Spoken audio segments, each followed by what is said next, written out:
Olá, meus irmãos, olá, meus amigos, bem-vindos mais uma vez ao canal Palavra e Estudos Bíblicos. E que bom que o Senhor Deus nos oferece mais essa rica e maravilhosa oportunidade. Nós aprendemos juntos mais um pouco da sua santa e bendita palavra.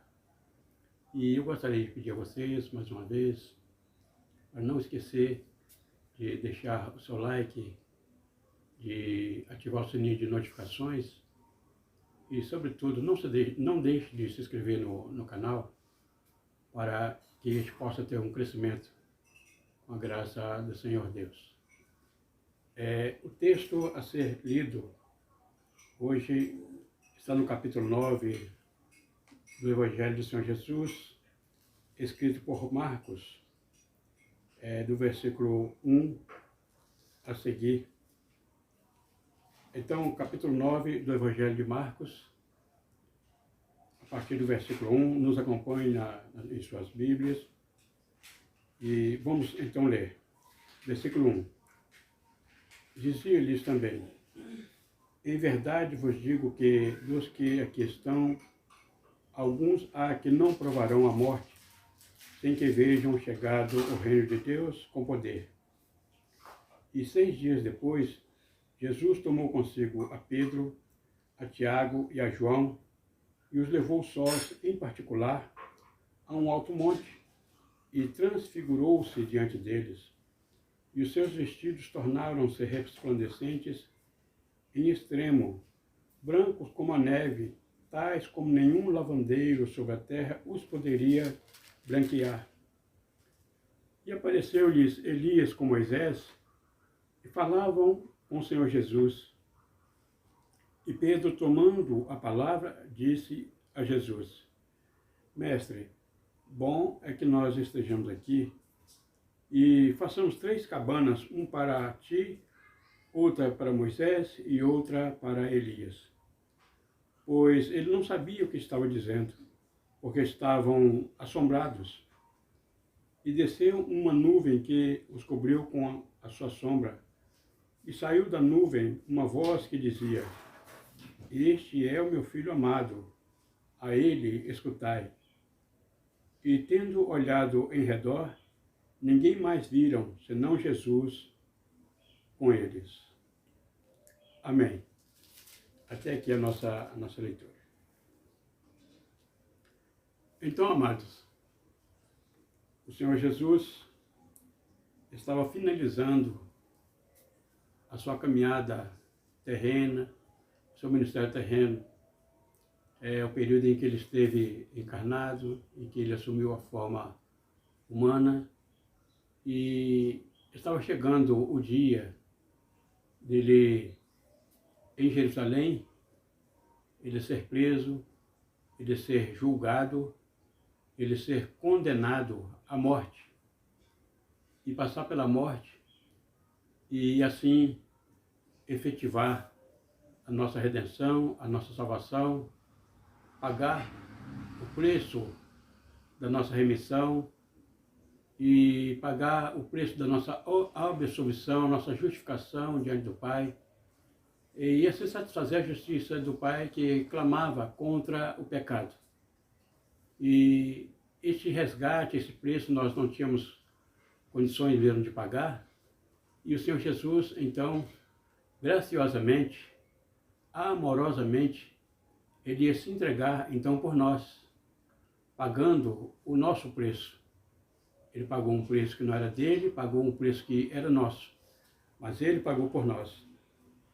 E ele, pouco antes de ele se dirigir ao Monte Tabor, ao Monte da Transfiguração, ele havia se dirigido aos seus discípulos em Cesareia e perguntado para eles: quem dizem que os homens que eu sou?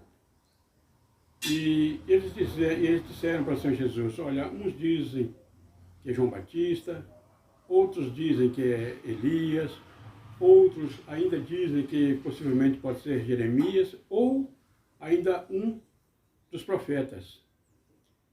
E o Senhor pergunta para eles. Então agora o Senhor faz uma pergunta particular para eles.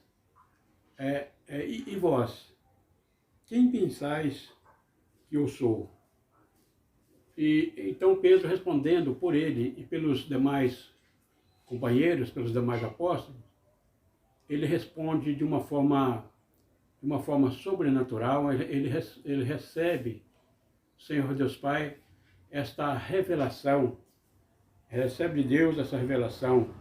Tu és o Cristo, o Filho do Deus vivo. E o Senhor Jesus fala para ele, olha, bem-aventurado és tu, Simão, filho de Jonas, pois não foi a carne e o sangue que revelou essa verdade para você, mas é meu Pai que está no céu. E eu te digo que tu és Pedro, ele aponta para Pedro, tu és Pedro, e ato seguinte ele aponta para ele mesmo, e sobre esta pedra, sobre esta rocha, edificarei a minha igreja, e as portas do inferno não prevalecerão contra ela.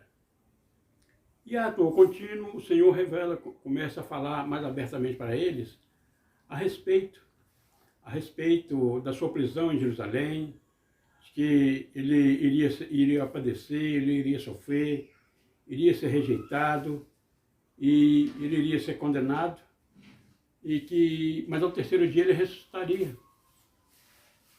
Pedro chama ele num canto e fala com ele, olha, tenha misericórdia do Senhor, tenha compaixão de ti, porque isso não vai acontecer com o Senhor.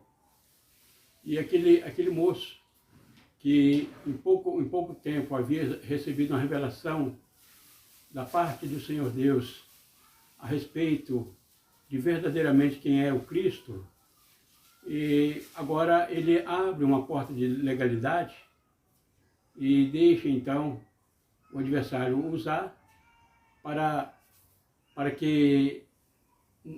na tentativa de levar o Senhor Jesus a sentir autocompaixão, autopiedade de si mesmo e desistir da caminhada que seria crucial para nós. A chegada do Senhor Jesus em Jerusalém e a sua crucificação, a sua morte e a sua ressurreição era crucial para nós, sem o qual nós estaríamos perdidos, porque ficaríamos à mercê do preço que nós estávamos devendo pelos nossos pecados. E o Senhor Jesus, então, ele repreende não Pedro, mas aquele que estava aproveitando da legalidade oferecida por Pedro para levá-lo a sentir autocompaixão.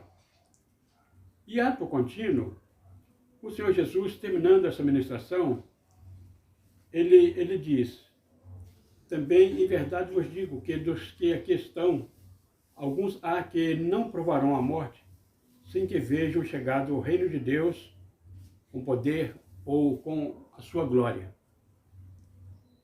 E alguns encontram dificuldades para entender este versículo, visto que, escatologicamente falando, os discípulos morreram, os apóstolos morreram, todas aquelas gerações morreram, as primeiras gerações, a geração apostólica, depois a geração dos pais da igreja, e outras gerações subsequentes, todos morreram. E escatologicamente, o reino de Deus ainda não foi instaurado, ainda não é chegado. Mas, amados, não há nenhuma dificuldade. Aqui no versículo 2, o Senhor Jesus, então, ele leva Pedro, Tiago e João ao alto do Monte Tabor, onde se cumpriria este versículo, onde se cumpriria esta promessa. Porque naquele momento que o Senhor Jesus, quando ele diz que, em verdade vos digo, que alguns dos que estão aqui não provarão a morte sem que venham chegar do reino de Deus com poder, ali o Senhor Jesus não estava dizendo no sentido escatológico, estava dizendo no sentido imediato, no sentido em que aconteceria uma prévia do reino de Deus, da chegada do reino de Deus, aconteceria no Monte da Transfiguração, e aconteceu. E é no Monte da Transfiguração que acontece, o Senhor Jesus, ele começa a orar, e ele orando, ele transfigura-se diante daqueles 3 homens que antes eram pescadores, e e agora foram comissionados pelo Senhor Jesus para serem pescadores de almas, pescadores de homens. E ele transfigura-se diante daqueles 3 homens que estavam acostumados apenas com o semblante humanizado do Senhor Jesus.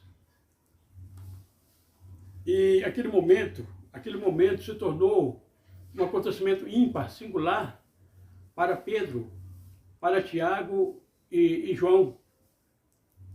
E qual o objetivo daquele momento, o porquê que o Senhor Jesus ele se dirige ao Monte Tabor e leva Pedro, Tiago e João? Era como uma espécie de companhia, porque ele não queria ir sozinho até o Monte da Transfiguração? Não, na verdade, aquele acontecimento,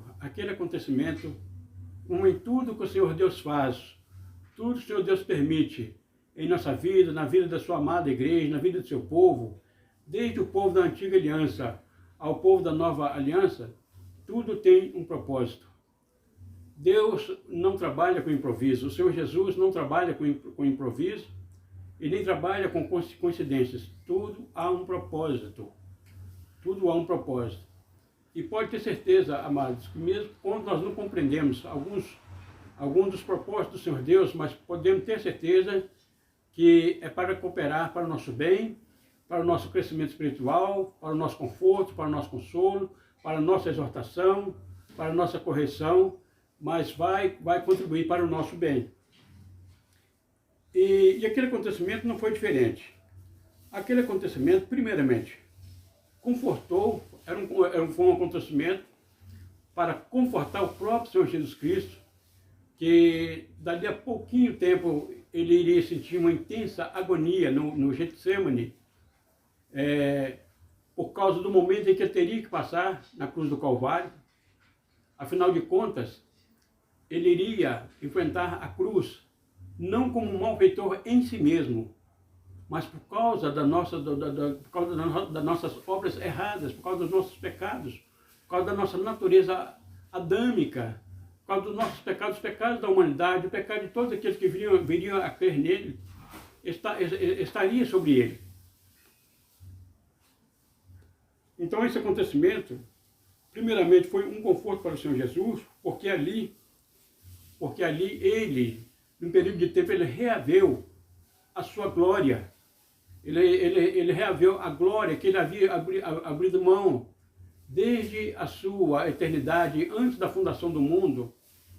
No Evangelho, escrito pelo evangelista João, o Senhor Jesus vai dizer: Abba, Pai, me glorifica novamente com aquela glória que eu tinha que eu tinha com o Senhor, antes da fundação do mundo.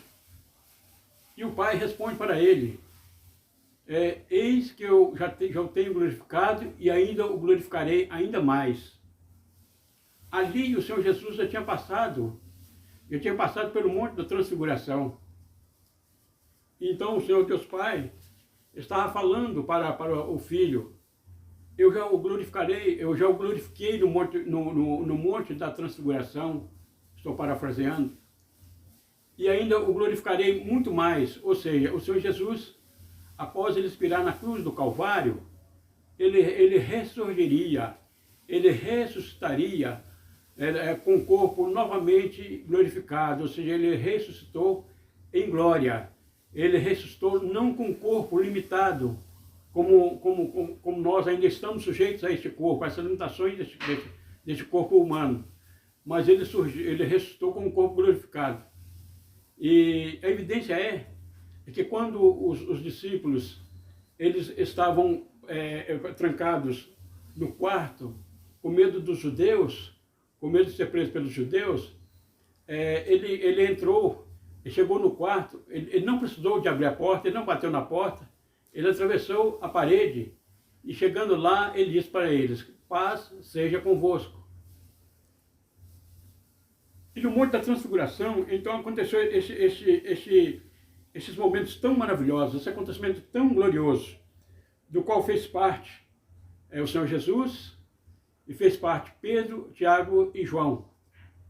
Este acontecimento foi para confortar o Senhor Jesus e também confortar o coração de Pedro, o coração de João e Tiago, especialmente Pedro, que dali a pouco tempo passaria por aquela experiência tão triste, aquela experiência tão negativa, aquela experiência tão amarga que ele teria quando ele iria negar o Senhor Jesus, sendo que ele tinha prometido para ele que, se fosse preciso, ele marchava com ele até a morte, se fosse necessário.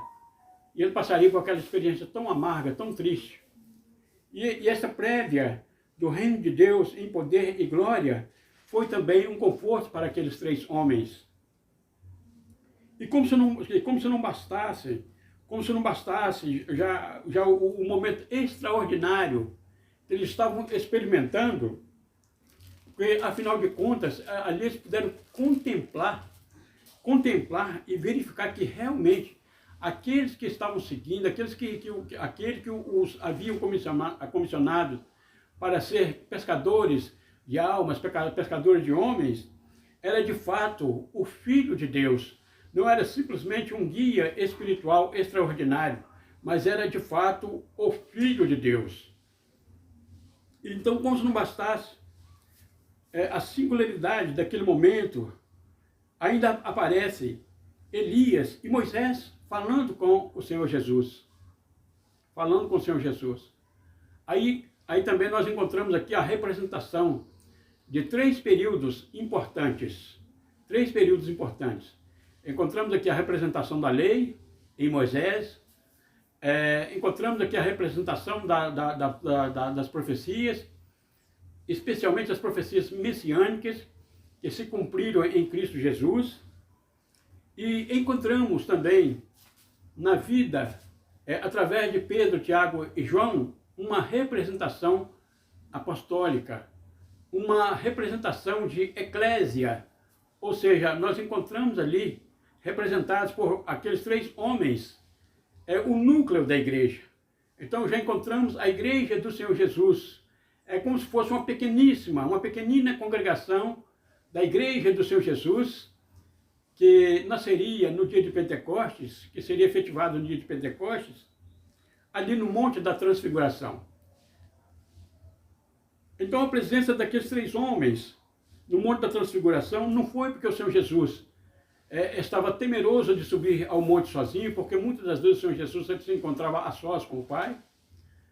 Não é porque ele queria simplesmente a companhia daqueles homens. É bem verdade que em algumas ocasiões o Senhor Jesus se fez acompanhar deles, sim, como na ressurreição da filha de Jairo, como também aconteceria no momento da angústia do Senhor Jesus, no Getsemane, eles estariam lá também.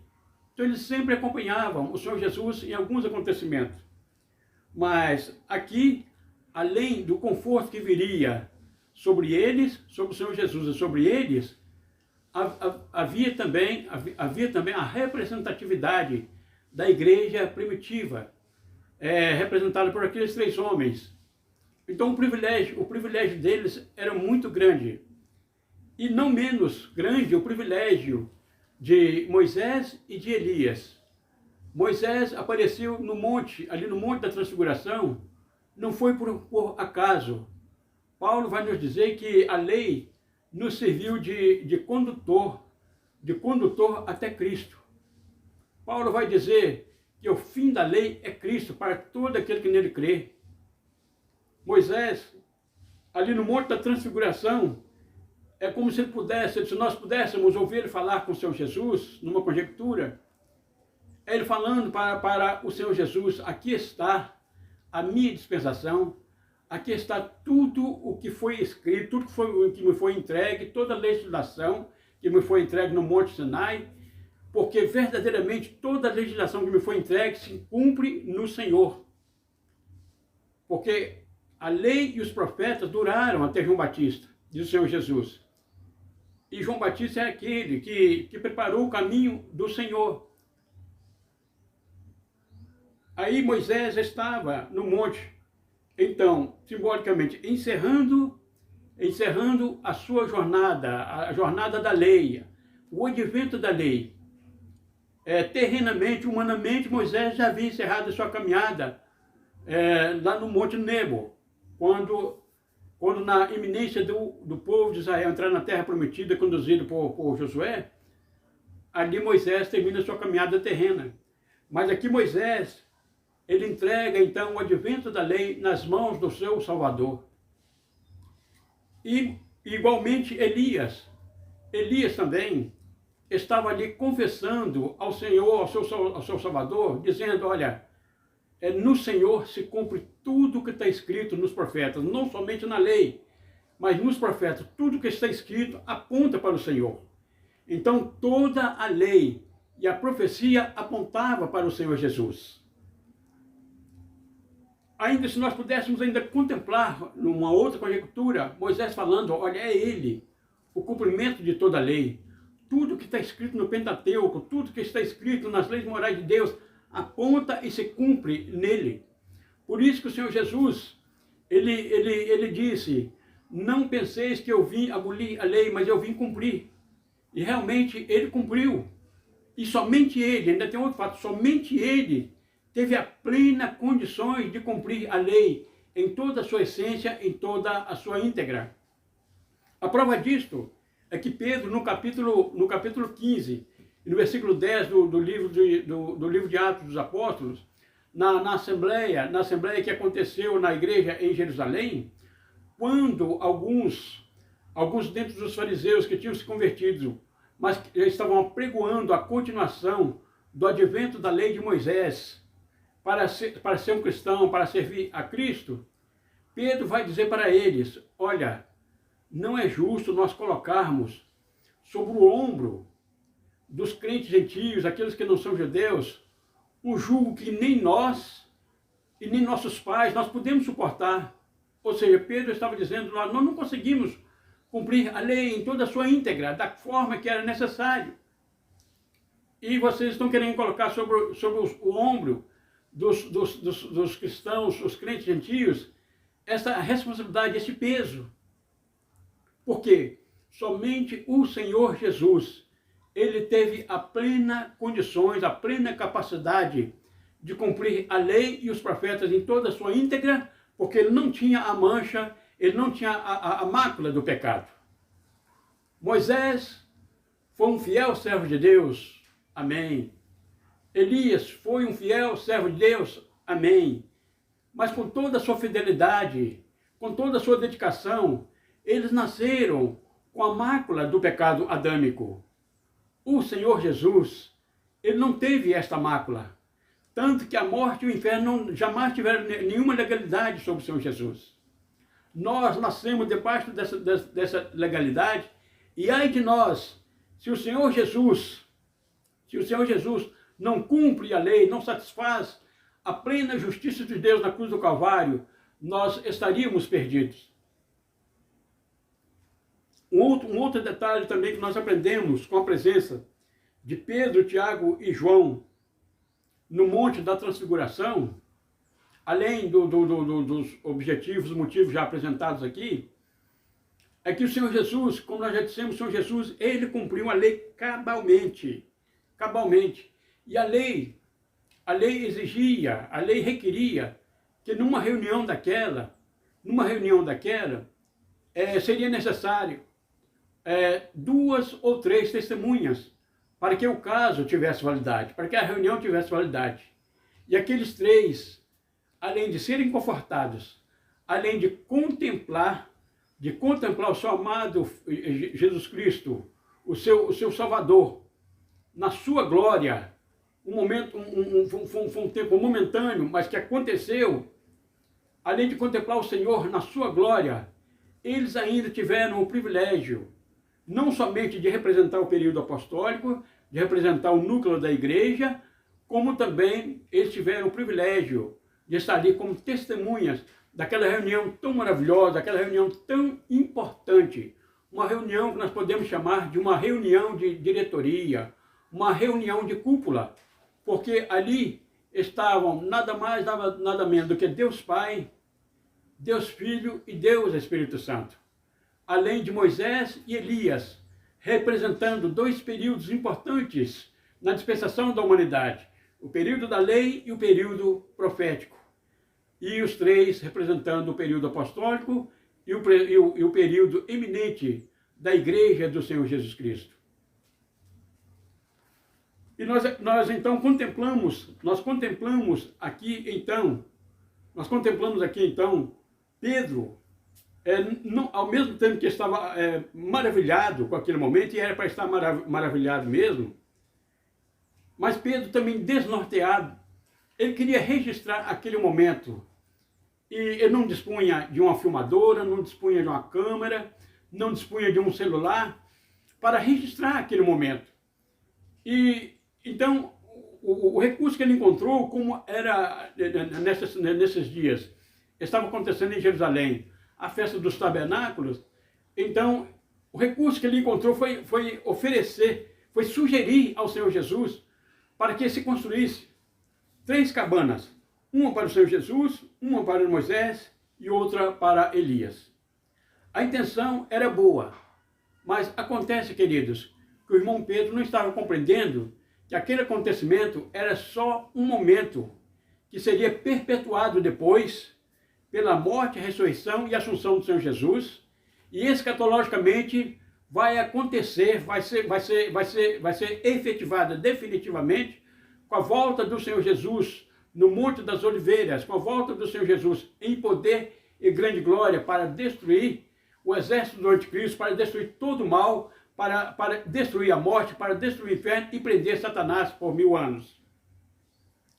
Mas Pedro, ele não compreendeu, ele não compreendia, mas não vamos também julgar o irmão Pedro, não vamos crucificá-lo antecipadamente, porque se nós estivéssemos ali, nós também não compreenderíamos, porque nós, com a Bíblia na mão, com todo o recurso que nós temos, nós somos tardios em compreender os propósitos de Deus. Da mesma forma que o irmão Pedro não compreendeu, nós não compreenderíamos.